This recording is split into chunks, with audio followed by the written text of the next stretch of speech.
Welcome everybody to the Kim Barrett Show. I am your host, Kim Barrett, and on today's episode we have Mr. James Swanwick from Swanny's Glasses. I'll show you them a little bit further into the episode.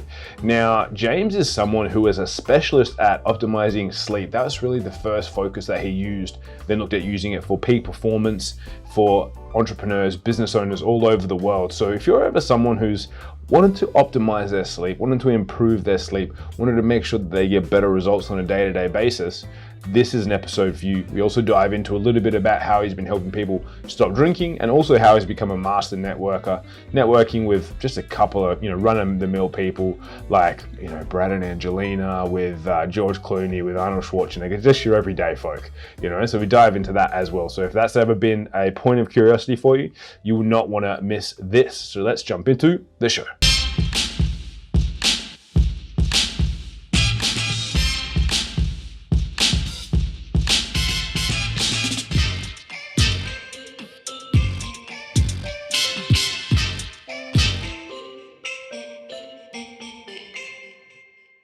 James, thank you so much for joining us today. Really appreciate you making the time.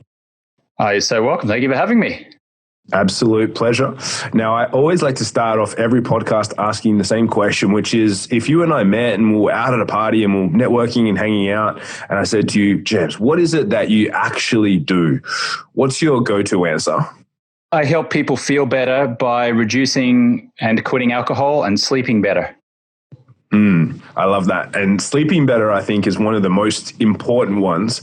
And some people might be wondering why you and I are both wearing quite colorful glasses at the moment. Fill us in a little bit on sleeping better. Number one, how did that come about for you where you went, look, that's something that I want to focus on and build my business around? Well, my sleep was always okay, but it was never great. It wasn't horrible. It was just kind of average. I was in Palm Springs at a hotel restaurant one night, and a friend of mine was wearing this really ugly pair of kind of orange safety goggle glasses. And there was a very attractive table of ladies adjacent to us, and they were staring at him wearing these ridiculous looking goggles. And I said, you look ridiculous, and you're making me look ridiculous by association. And he said, no, man, I'm trying to block the blue light. And I said, block the blue light? What are you talking about? And he went on to explain that the artificial blue light that comes out of our TV screens and our cell phones and our bathroom light and kitchen light and microwave light and speedometer light in our cars suppresses our melatonin production and therefore compromises our sleep quality. The only problem was I didn't want to look like a meth addict or a meth chef or cook in order to protect my sleep. So I created what I consider to be a fashionable pair of blue light blocking glasses with the orange lens. You wear these predominantly at nighttime in the hours before you intend to sleep. You remove them before you sleep. But what you find is that you fall asleep quicker, you sleep deeper, and you wake up feeling refreshed. So that's kind of how the idea came to be. I learned about the power of blocking blue light with an orange lens, and then I'm just vain enough that I wanted to look cool and sexy and stylish while I did it. I love that. And I'm wearing them over here as well. And like you mentioned, so there is benefits though. You've got obviously a lighter version there. What's the difference between, so people see people wearing these intense ones versus obviously we've got a pair as well of the slightly less intense one. Why is it only at night that we do it? Is it still beneficial to block some part of that blue light during the day? What's the kind of the background on that?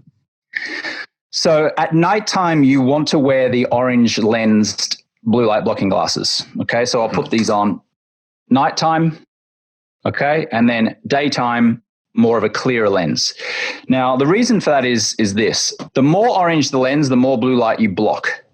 It is a physical impossibility in the universe that we occupy at the moment to be able to block enough of the blue light responsible for killing your melatonin production with anything less than an orange lens.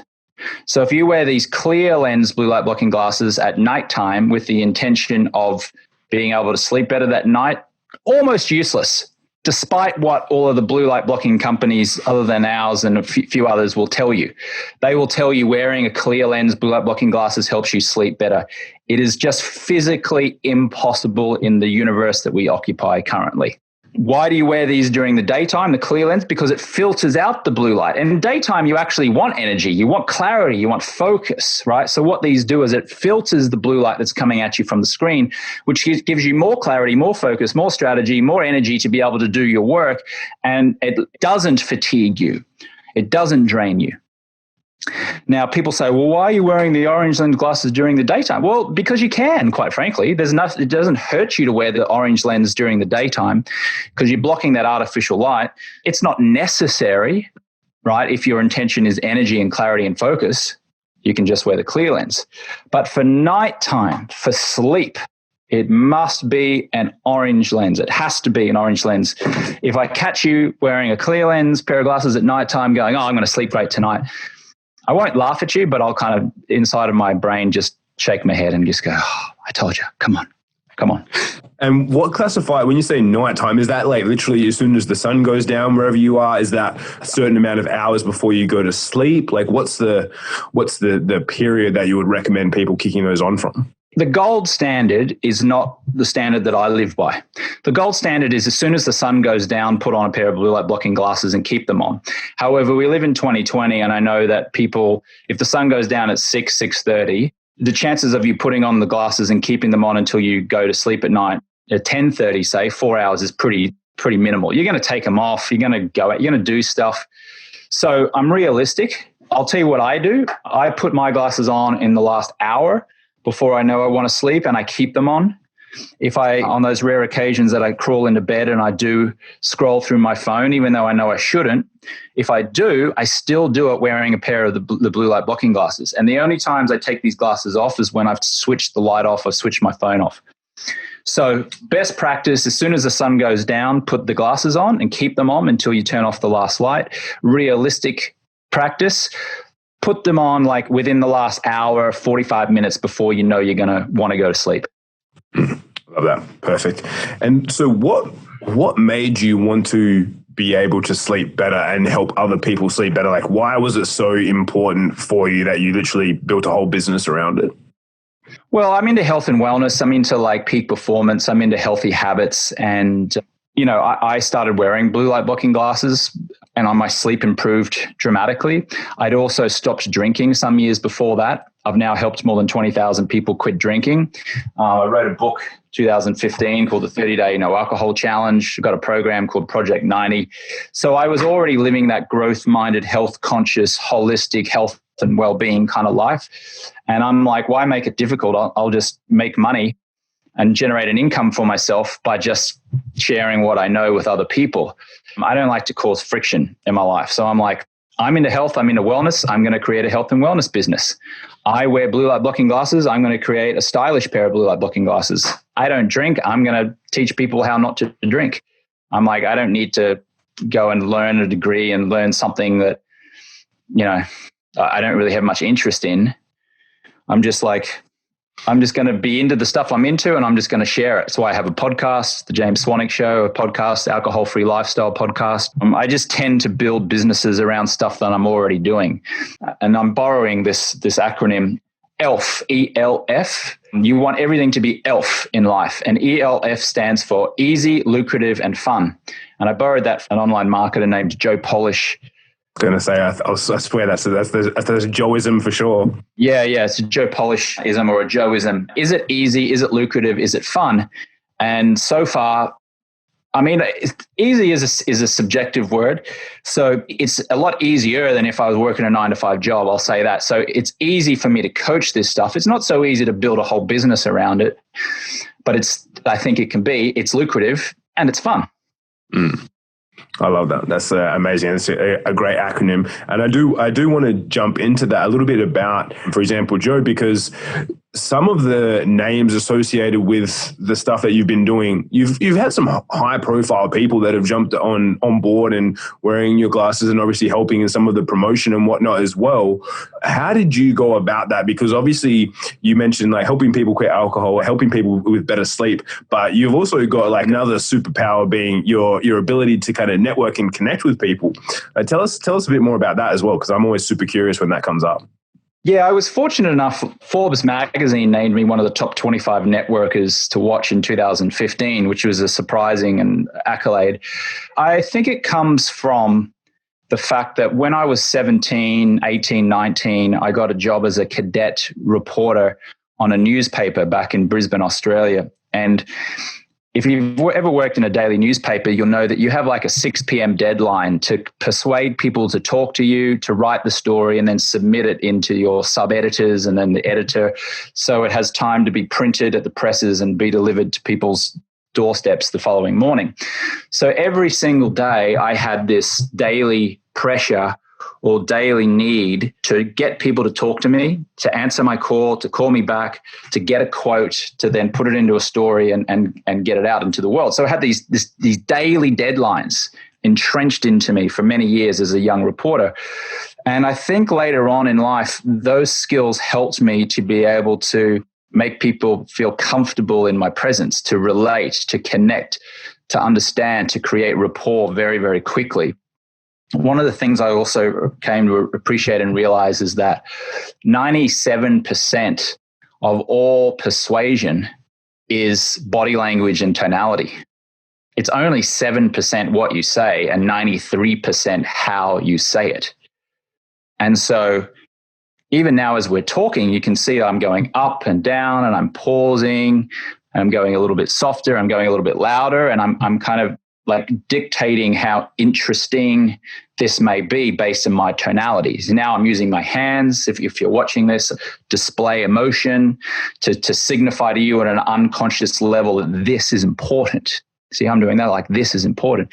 And so I think some of those skills have really parlayed into the business world in that I've been able to connect with people like Joe Polish, who we just mentioned, Tony Robbins or Tai Lopez, or meet people like Elon Musk and connect with the late Hugh Hefner, George Clooney, Brad Pitt, Angelina Jolie, all these kind of people.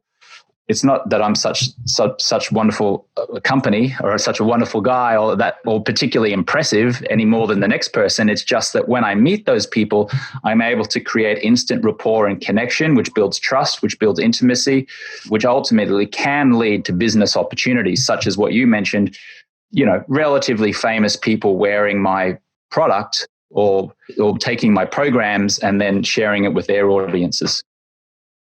I love that. And I'm always curious. So, for example, obviously, a lot of the times when it comes to business networking, it's putting yourself in the right room. Sometimes it's buying a ticket to an event and you get there and you can kind of get around people and network and you can implement that. But when you go towards the Hollywood A-listers there, where you've got the George Clooney's, the Brad Pitts, and number one, like, how do you put yourself in the vicinity for you to be able to obviously utilize those skills that you've learned over the years?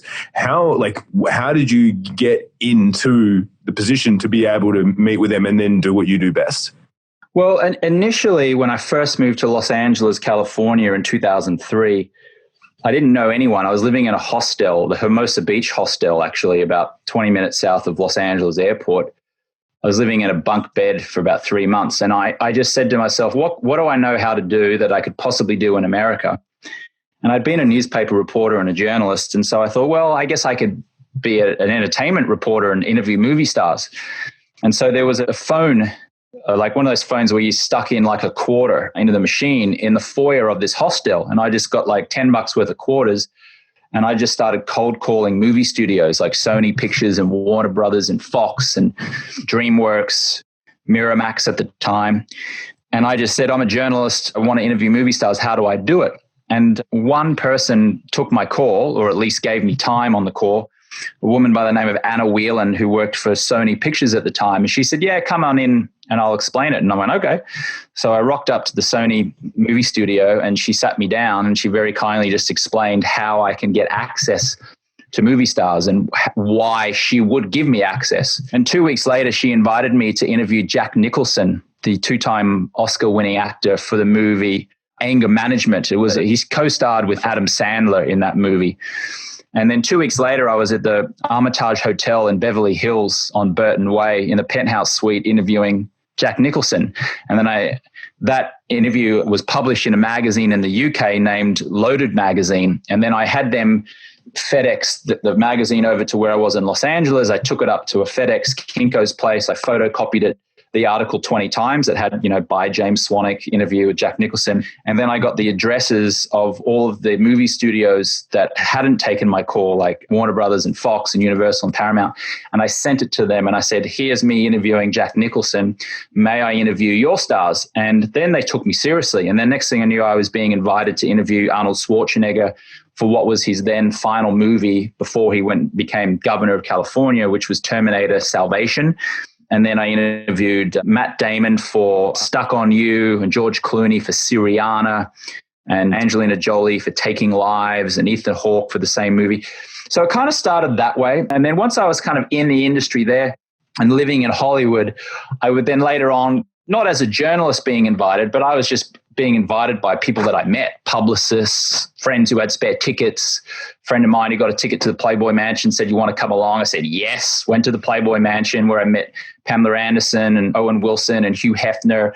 That turned into Hugh Hefner inviting me back to the Playboy Mansion where I talked to him about quitting drinking and reducing drinking. And so, once you got your foot in the door and you're kind of in that community, then it just becomes like, are you a person of integrity? Do people like you?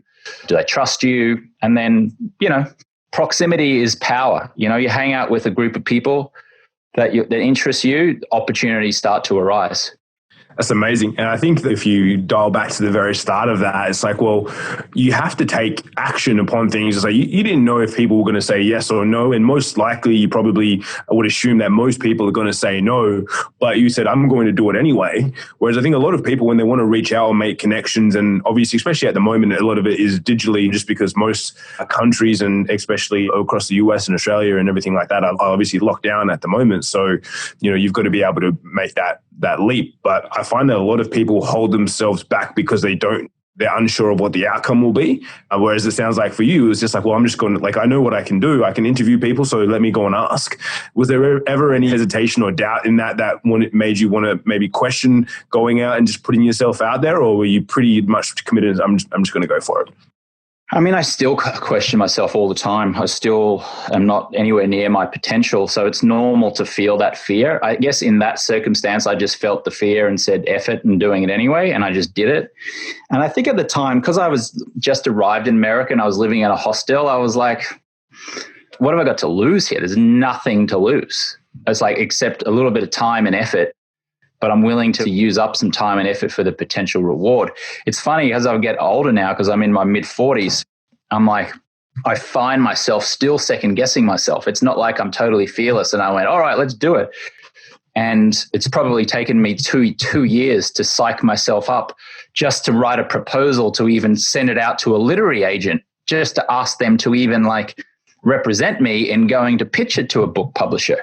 So, I wouldn't hold me up as some amazing person who's completely fearless all the time. I would certainly acknowledge myself and for being fearless on that occasion, where I just went, all right, I'm just going to do it anyway. And I think we can take an amazing lesson of that. It's like, ultimately, what do you got to lose? Except time, maybe a little bit of money, maybe like a bruised ego, maybe your dreams aren't realized and you're afraid of that. But when it comes down to it, we all got to say to ourselves, it's just like, feel the fear and just do it anyway and see what happens. The president of the United States, his favorite phrase, if you listen intently, is like, we'll see what happens. It's all he says. He'll say, we'll see what happens. We'll see what happens. And I'll tell you, agree or disagree with him on many things. That is true.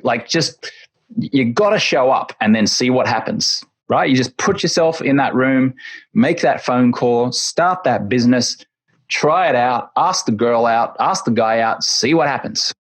100%. I think, as you mentioned there as well, it's like when you look at the worst case scenario, it's like none of us, well, unless you're listening to this and you are, then take this with a grain of salt, but we're not heart surgeons. We're not the presidents of the United States. So our actions, it's not like, okay, cool, if I make it, see what happens when I'm doing a heart surgery. Sure, there's a potential for a loss of life. Or if you're the president of the United States, you could cause a war with China. So there are some ramifications, but for most of us, small business, medium-sized business owners, making the decision to make a phone call or put yourself out there and introduce yourself, you're really not going to have many ramifications in consideration of what other people could happen when they're making their decisions on what they're doing. So I wholeheartedly agree with you there. I wanted to ask though, just and purely selfishly, because I'm very interested in this. I've been going through a lot of this lately in the rewinding towards the start where you talked about obviously peak performance and things like that. What's a couple of tactical things that you've done? Obviously, I know you've quit drinking, you use blue light blockers and whatnot as well. What's a few tactical things that you've done that you've seen have, if you look at the ease of it and the implementation of that have had like skyrocketed your performance when it comes to obviously your business and life? What's a few other little tactical things that you've really noticed have a big impact? This is going to sound woo-woo, but really it's just getting yourself into as happy a state as possible. I write 20 things I'm grateful for most mornings. It'd be an exaggeration for me to say that I do it every morning, but I do it most mornings, pages and pages and pages of 20 things that I'm grateful for. And what that does is that it activates something in my brain named the RAS, which is reticular activating system. And so if you're forced to come up with 20 things to be grateful for, which seems like a lot, then throughout the day, you start seeing more things to be grateful for. Your mind is attuned to that. And so because you're seeing things to be grateful for, you're less likely to be comparing your life to what it should be, right? Because all stress comes from like the gap between where you are and where you think you should be. So 20 things that you're grateful for each morning. Look, I'll tell you meditation, but honestly, I myself challenged by that. I do it sometimes. I don't do it nearly as many times as I could, but the times that I do it, I get into a much happier, calmer state, which enables me to make better strategic choices and decisions. I don't have all the answers, but I can tell you that if you consistently express gratitude, if you consistently drink lots of water, if you consistently take care of your body and eat well and exercise and get sunlight, that, in my opinion, is going to have more of an impact on your business success than trying to figure out the best funnel or the best hook or the best social media platform to advertise your stuff on. All of those things are necessary, don't get me wrong, but, money goes where your energy flows, right? So put your energy into yourself, into being the best version of you and being happy, dealing with your own crap. Go and do self-development workshops like Landmark Forum or MITT. Like, don't quit drinking alcohol. Like, literally just stop drinking that piss. It's terrible. It's crap. And very few ultra successful people drink alcohol. You want to piss your life away by having a seemingly innocent glass or two of wine each night? That's fine. Do it. You might live a happy life, but you won't be as successful in certain areas of your life if you do that. So anyway, it's a bit of a roundabout way of saying it, but I would say just like sleep better, eat better, exercise more, don't drink alcohol. Live a life of appreciation versus expectation, and that's better than any, conversion funnel that you can build in your business. Spot on. Love that. And I always like to, as we get towards the end of our time together here, I always like to ask this question to kind of wrap things up, which is, what's a question that I haven't asked you that I should have? Probably, how many hours sleep do you get each night? Or what's the quality of your sleep? Because I tell you, when I sleep crappy, my life is crappy. I'm telling you. So the answer is like at least 7 hours of quality sleep, but I'd take 5 hours of quality sleep over 7 or 8 hours of crappy sleep. But I would just say, like, focus on your sleep, because nobody does, or few people do. And if you do that, that'll give you an edge over most people. It seems ridiculous, and you listen to me and go, ugh, this is crap advice. Trust me, a decade will go by and you'll start to take this seriously, and you'll see tremendous impact in your life, and you'll go, oh yeah, that funny guy I listened to a decade ago was right all along. And how do you have any specific method on tracking your sleep, or you just go off feel, or do you have anything, are you using like an Aura ring or one of those Whoop bands or anything to kind of see and track your performance when it comes to sleep? I'm actually going to buy myself another Aura ring today because I lost it. I haven't had one in a while. I used to have one, but yeah, you can use Aura. There's an app on your phone where you can put the phone underneath the mattress and it tracks the movement of your mattress in the night. It's a couple of other things. Admittedly, I haven't been tracking it recently because I haven't had my Aura ring, but yeah, that Aura ring or a phone app would be fine. I prefer probably something where you don't have to have your phone in the bedroom. It's lying right next to you. So I would take that over anything else. Perfect. And now for anyone that's listened to this and they've gone, I love this vibe, I love what James has been sharing with us and want to find out more, whether it's just about some of your programs and products or about the Swanwick glasses, where's the best place for people to connect with you online? Yeah, you can send me a direct message on Instagram. If you're listening to me or seeing me somewhere, just send me a message and say, hey, I just saw you here on Kim's show. Ask me a question there. It's at James Swanwick. If you want to quit drinking, you could start with a 30-day challenge. Go to 30daynoalcoholchallenge.com. If you're an entrepreneur or peak performer and you want to really dive into quitting drinking, then go to jamesswanwick.com/project90. Project 90 is like a more intense quit drinking program that I have. And then the blue light blocking glasses, if you want to really learn all things around sleep, including getting yourself a light bulb, which literally has no blue light in it from my company. It's called a Better Nights light bulb. Then go to swanwicksleep.com. My name's Swanwick, SWANWICK. Swanwicksleep.com is where you'll find me. Perfect. Easy done. So guys, wherever you're listening to this, you can click through and see in the show notes, we put all the links for those there. And then if you're watching this on Facebook or YouTube, click through to the website and we'll have all of those linked up for you guys so you can connect with James and find out more about everything that he's doing. James, once again, thank you so much for making the time to jump on. Really appreciate it. Thank you for having me, Kim. Cheers.